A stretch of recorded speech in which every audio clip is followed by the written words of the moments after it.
According to DMAS rule, we should first adopt the division rule.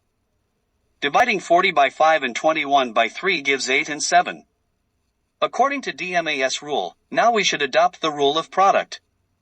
Multiplying 3 by 4 gives 12. Write all the negative numbers together and also write all the positive numbers together. The sum of negative numbers is 24 and the sum of all positive numbers is 18. Here the sum of negative numbers is greater than the sum of positive numbers. Here the negative numbers are 6 more than the positive numbers. Hence the answer is -6.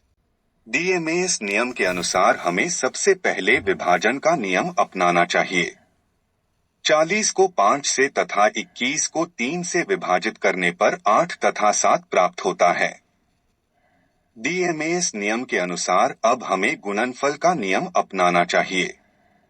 3 को 4 से गुणा करने पर 12 प्राप्त होता है।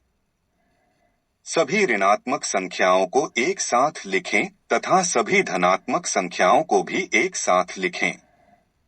ऋणात्मक संख्याओं का योग 24 है और सभी धनात्मक संख्याओं का योग 18 है। यहाँ पर ऋणात्मक संख्याओं का योग धनात्मक संख्याओं के योग से अधिक है। यहाँ पर ऋणात्मक संख्याएं धनात्मक संख्याओं से 6 अधिक हैं।